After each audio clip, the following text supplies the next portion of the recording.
Welcome to In the Arena. I'm your host, Doug Cruitt. Now, this is not a show about pitch decks, vanity metrics, or overnight success stories, because quite frankly, those really don't exist. This is a show about the story behind the startup, the human behind the headline. It was Theodore Roosevelt who once said, "It's not the critic who counts, not the one who points out how the strong man stumbles, but the one who is actually in the arena, whose face is marred by dust and sweat and blood." Every founder who sits in this chair right here, they know full well it wouldn't be clean, comfortable, or even predictable. Now, today's guest is someone who didn't just build a company, but he built it out of lived experience, frustration, probably a lot of conviction, and definitely a refusal to look away. This is the story behind the startup. This is In the Arena. And I'm pleased to welcome Pierre Paul with We Hear You. Welcome, Pierre. Thanks Have for a having seat. me. Absolutely. Now, before we start talking about any sort of product or company, Yeah. I need you to answer this question. Okay. Who was Pierre before he was a startup founder? Ooh. Okay, you're sending me way back here. Mm-hmm.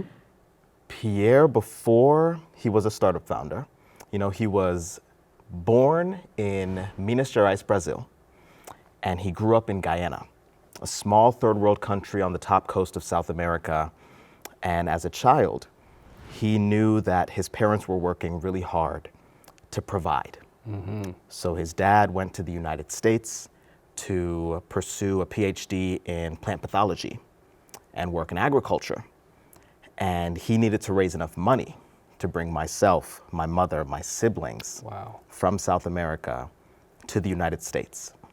And so throughout this story, Pierre is a child who is trying to understand the world. Mm-hmm. And, having phone calls overseas to his father, learning to sing from his mother, watching his brothers grow up and fight. And then my father does what he needs to do, and he brings us up kind of one at a time to the United States. Mm-hmm.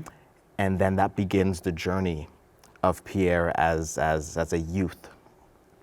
I'm young, I'm in the United States, and it's difficult.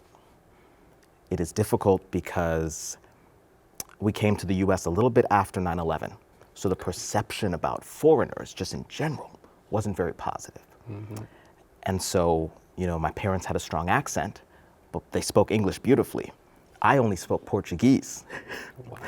And I also had an accent when I was a child. And so the ways that we were different, it was seen by the people around us. Mm-hmm. And it led to a lot of negativity, a lot of xenophobia, a lot of hate. And throughout all of that, I was asking my parents, why did you bring us here? Why would you make this choice? And it really was something where they wanted me to trust the process, have faith in good humanity, mm-hmm. even though I wasn't seeing it at the time. So Pierre, before he was a startup founder, he was just a kid trying to figure out how to be a kid, growing up, yeah. So how old were you whenever you moved to the United States? So I was about, 5, 6. I remember my first time seeing snow, I was terrified. Because growing up with the equator running through where I'm from, yes. We don't see snow. But I was a kid. I was young enough to understand that things were changing and things were moving. But, not old enough to fully process what the world would look like. Right. Now, how do you think those experiences at that age kind of laid a foundation or a bedrock that made you who you are today? I think if I hadn't experienced them, I wouldn't have so many core memories from that move from Guyana to the United States. But they were foundational to the way that I maneuver now, right? I faced so much shifting and changing at a young age that it put me in a place to say, okay, if I need to pivot, how am I able to pivot based on the example that I saw from my mother, from my father, from my siblings? So I think being so young with so many changes, it gave me a mindset of being able to pivot and swivel on a moment's notice. Now, since you weren't born in this country, you came here, you didn't even speak the language. Yeah. How was the fitting in piece of trying to make friends and maybe not so much when you're 5 or 6 years old, but as you got a little bit older? Bad. It was rough. When I get to elementary and middle school, I was trying to fit in, but I stuck out like a sore thumb. We're in the middle of Ohio, all right? Not a lot of people look like me. They didn't sound like me. And they weren't necessarily kind because I was an outsider. Right. And it was at a young age when I realized that we treat people poorly who are different from us because we don't fully know how to understand them, how to engage with them. And so those difficulties led to, some core memories, people spray painting terrible stuff on our door because there was so much hate and fear. Yeah. And it took a lot for me not to blame those individuals. And that was kind of the guidance from my parents. And actually my sixth grade teacher, Mrs. Boyle, she was really the first person who didn't look like me, who believed in me. And it helped shift my perspective on what it means to be a person, right? What it means to be a human being in a world with other human beings who are just trying to figure it out. Mm-hmm. Thank you, Miss Boyle. Absolutely. And that's, I think, one thing to point out is sometimes it just takes one person to believe, to then, especially in someone that's young, to gain that little bit of confidence, and you just never know where that's going to take that person. Not at all.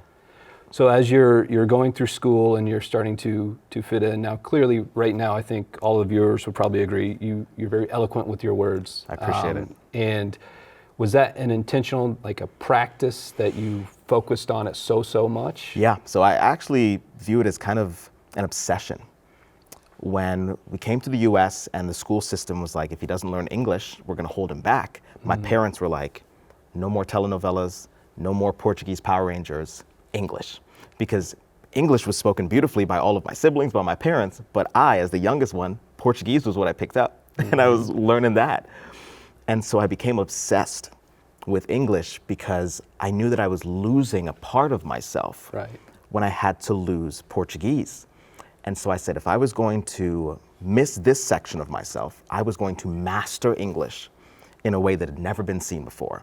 So I was in 5th grade, 6th grade, 7th grade, through really 8th grade, learning Socrates, Aristotle, Plato, understanding how they used rhetoric and the devices inside of those, like rhetorical devices, pathos, logos, ego, ethos, and then the systems that they broke down into, sophistry as an art form, as a debate style.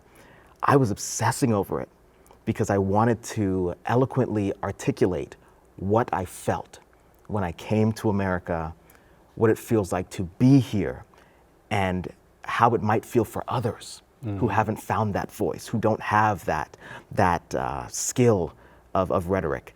So it became an obsession that led me into high school. I knew a lot of kids going into high school, they're like, I want to be the jock. I want to be like the captain of the whatever team. Right. I wanted to be the speech and debate guy. I wanted to be the guy who was doing speech and debate and was dominating the circuit. That's what I knew I wanted to do. So, and I did it. You did it. So I jumped into high school and I started out with speech and debate freshman year, had a good year, went into sophomore year, and it was a little bit unknown. It was unknown because I started in a debate category where I had a partner. Partner and I had a falling out, so I needed a new category. There was a category that we had never had somebody from our school do, and it's called impromptu. Impromptu speaking is where they give you a random prompt, and you have 2 minutes to create a 7-minute speech about that prompt. And so I remember my speech coaches, Mr. Frank and Mrs. Custer, they're like, okay, try it out. You'll be our first impromptu speaker. And I'm like, all right, yeah, sure. And I go out, and it turns out I had it in me. It took some time. It took some practice. It took some growth. But I went out sophomore year, only person in this category from our team, but I'm showing up and I'm showing out. Get to junior year, doing a different category, get to senior year, and I graduate senior year as the #1 public speaker in Ohio, number 7 in the US. And, it just solidified the work that I was doing. It was grueling. A lot of people talk about how they hate hearing their own voice on camera. I had to. I was re-listening to myself give speeches and give moments of different things that I experienced. I was listening to Winston Churchill, to Barack Obama, to Malala Yousafzai. I was listening to people speak. And taking it and thinking about their style and the emotions that they invoked. So it worked out well because then I got a speech scholarship to attend Bradley University, which was the #1 speech school at the time. Wow. Yeah. That is amazing. Thank you. So other kids are sports, music, band. Yeah. And you're practicing your speech. So I'm when you're going to the gym, you're listening to Churchill. Absolutely. And you're putting in the reps of speaking, learning. Yeah. Now, I think this is probably a good place to transition over to more of the present. Yeah. How did that upbringing, that early stage of your journey, break something in your mind to decide that you wanted to step into the arena Yeah. and become a startup founder and build something from nothing? What was the fuel? Yeah. Was there a single moment where you're like, I want to create, I want to build, I want to do something new? You know, to step into the arena, that we're in, I think it's a conglomerate. Multiple things have built up to this moment. When we think about what I just spoke about from my early childhood, my parents took a chance. They took a risk. They were entrepreneurs in the sense that they stepped into a different arena that was a different nation to make an opportunity. I go into middle school, I step out of my shell to figure out how do I get people to accept me for who I am. I go into high school and I had this vision of being a speaker, a debater, and then I had to step into the arena to become a debater, a speaker. And so then when I get to college, and I'm, studying political science and thinking about going to law school and everything is all set up. And one night I had a dream to invent a sign language translator, something that I had no connections to. There was a choice. Do I follow the path that I decided for myself that I thought was right? This is the path of going to law school.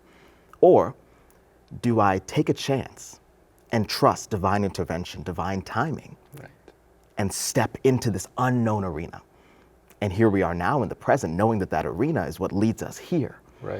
But I'd say all of those things, brick by brick, built the foundation. That's amazing. Now you mentioned We Hear You in the ASL translator. Let's talk about that a little bit. Yeah. Had a dream. I wish it was like this profound dream where like I met and shook hands with Jesus, but that's not what this was. I was walking into a McDonald's. And I was ordering my regular, when I used to eat McDonald's regularly in college. I ordered a McChicken, a McDouble, and an Oreo McFlurry. But in the dream, I was deaf. So I signed my order into a system that was on the counter, just a tablet. And when I signed my order, it verbalized it for the hearing associate behind the counter. And then when they spoke into it, it signed back to me. And I woke up the next morning and I'm like, well, that was odd. That was interesting. And now I'm hungry. Right, so now I'm hungry. And I call Bethany, who's now my co-founder and the chief operating officer at the company. I'm like, B, I have this crazy idea. And luckily, when you have like the mind of an entrepreneur, you surround yourself with people who entertain your crazy ideas. And so from there, like Bethany's engaged and she's asking questions. Well, how this and why this and da-da-da-da. And somehow we got to the point where it was, the reason that we need to do this is because we hear the struggles of the people around us. We know that there is a communication gap and we might be able to solve it if we try. And that's what gave us the mindset and the fortitude to move in that direction. Now, what year was this? Oh my gosh. You're taking me back. I was between my bachelor's and my master's. So I'm going to say it was 2019. Right before COVID hit, right before COVID hit and took out the world, was when this idea was kind of coming into fruition. So let's say 2018, it was building up. And then the incorporation stuff happened in 2019. And then we launched right before COVID took over the world, that December. Wow. Yeah.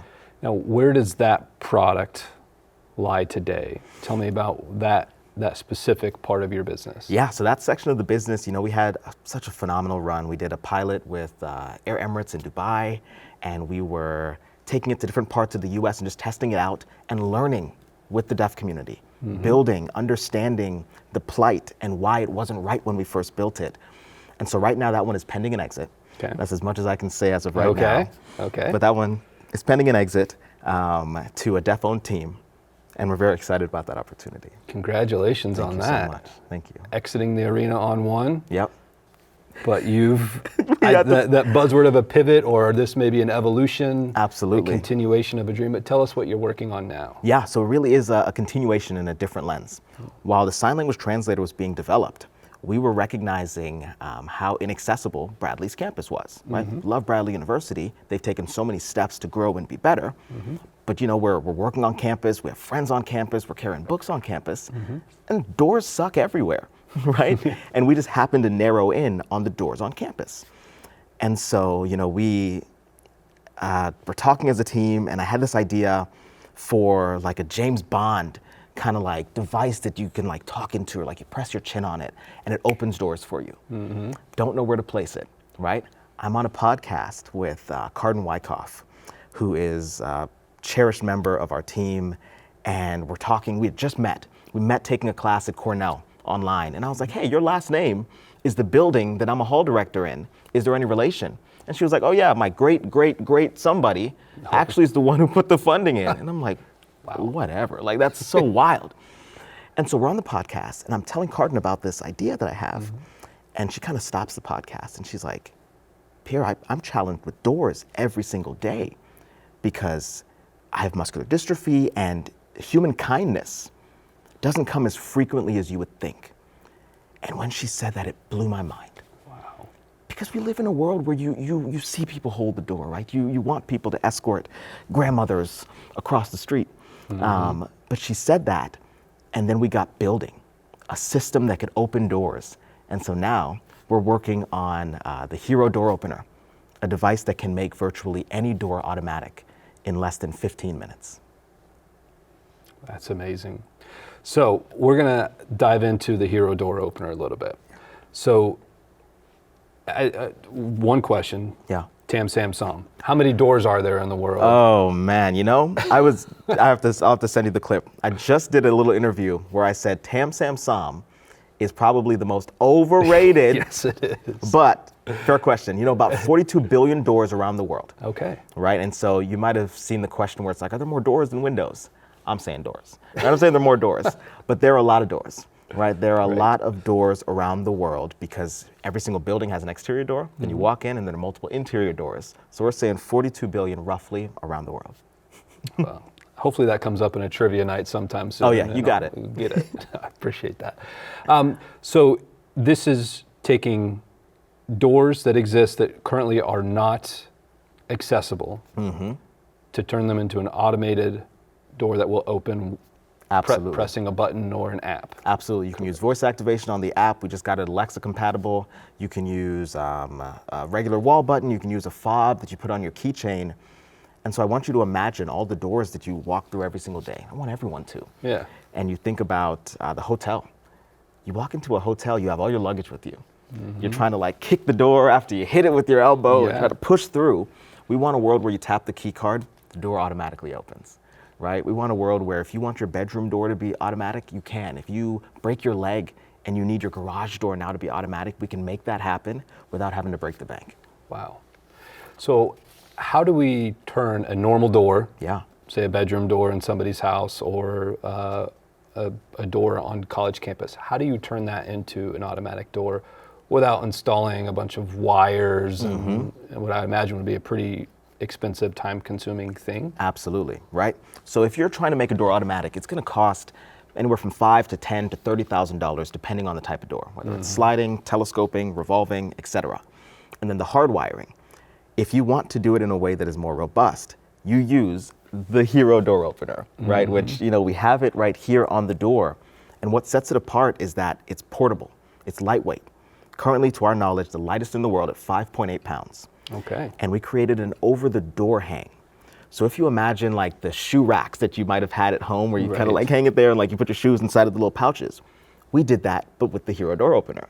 So you just tighten the screws around it, it creates a seal to the door, and then you slide the Hero onto it, attach the arm to the top of the door, and then it works as a free swinging door when you don't need it to be automatic. And then it's automatic if you need it, right? Doors not being automatic impact individuals with disabilities, largest marginalized group in the world, and the only group where majority of us become a part of. whether it's because of temporary injury or old age, Right. Parents with a stroller. Your hands are full. Yeah. You're a dad, your hands are full with all these things, and you have doors to maneuver through. Everyone benefits. So a college campus, a hotel room can make their door automatic with the Hero because we made it so you don't have to hardwire it into the building. You plug and play. That is impressive. Right. Thank you so much. So another very important world that those of us in the arena, you got to talk about is traction. So where Yeah. are you seeing the most interest? Not just of, that's a great idea, Yeah. but putting action towards that of, we want to place an order, we want you to install it in our buildings, in our Yeah. homes. Where are you seeing that traction? So we're seeing the most traction in assisted living facilities and hotels. And so, just to kind of speak to it a little bit, we've had a blockbuster year. We started this year, thank you. We just signed a 240,000 euro contract with the EU. Wow. And so that's for hotels across France. Wow. And then the Netherlands just reached out and said, hey, we heard what you were doing in this section. We want to see if this can actually spread across our region. So hotels are really exploding. We're working with Morgan's Hotel in San Antonio, and these hotels are seeing that accessible travel is important, that ease of mobility is important. Right. So that's a huge arena for us. Assisted living as well, right? If you have an assisted living facility that is really caring for the individuals that are present, you know that falls and trying to grab a door and trying to maneuver and being hit by a door, you can't have it happen. Right. So those are areas where we're really seeing it explode. And then people are using our website for B2C, right? They're going and buying a Hero for their dog. They want their dog to be able to go out the back door when they're not home. So they set up a little button for the dog to press to go out. And I'm like, you know what? That's the beauty of innovation. It truly is. Yeah. So this journey, I mean, it's what I love about this show and what it's meant to be, is to find the story behind the startup. So going back in time and seeing who Pierre was before the startup, and now you've stepped into the arena, and we talk about the dust and the blood and the sweat. What are like one or two quick things that really maybe you didn't expect, that really maybe knocked you down to your knees, and from that, what have you learned? That's a great question. That is a great question. So I think first, when we launched the first product, the sign language translator, we had spent so much time building and working on this product, and I'm a researcher. So I remember I compiled a brief and I dropped it on the desk of the data scientists, and I'm like, hey, this is what people have done, this is where they dropped the ball, this is where we're not gonna drop the ball. And when we started reaching out to schools for the deaf within about a 300-mile radius of Peoria, most of the schools for the deaf said, nope, we don't want it. We don't care. We don't want this product. Wow. And it was jarring because I'm 19, I'm 20. I got to go to my team and tell them something. And I remember I went to my team and what I said was, hey, we have to do this in a way that has never been done before. We have to build trust within the community so that we can establish ourselves as different from the other people around us. And so that was one major moment that comes to mind. And then a second moment is how easily that shift from no to yes can happen simply by putting in the hard work. Yes. Now, behind us here, a tradition that you're starting here on In the Arena is we ask our guests to come on, because a stereotypical whiteboard, a lot of us founders step into the room. You got to just kind of just throw everything you can against the wall. Yeah. Tell us about that quote up there, because I love it. Yes, absolutely. A good yes is protected by a million no's. The resiliency that it takes to step into the arena, you're going to get told no a lot. People aren't going to like your idea. They're going to tell you that it's not going to make it. Right. They're going to explain to you all of the reasons why it isn't for them, why it might not work. But those no's lead to just one yes that can change your mindset, that can change the company, that can change the team. That yes doesn't always mean an exit, doesn't always mean like a big sale. That yes can just mean somebody believed in you today, tomorrow. When you got 7 no's yesterday, but the next day somebody says yes. Yes, I love that idea. Yes, I believe that you can do it. Yeah, I'll let you do a demo here.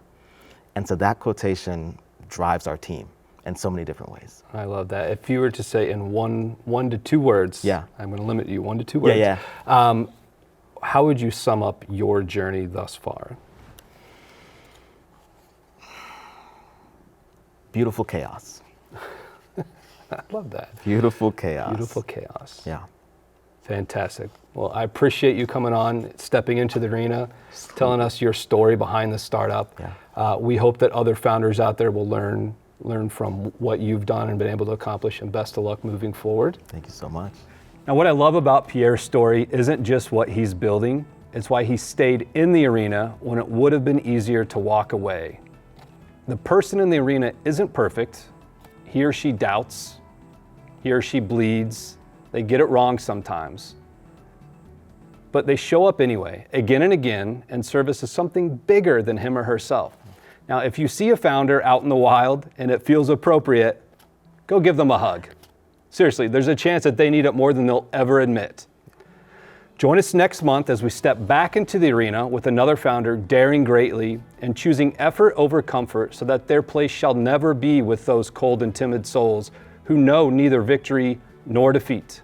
I'm Doug Cruitt. This is In the Arena.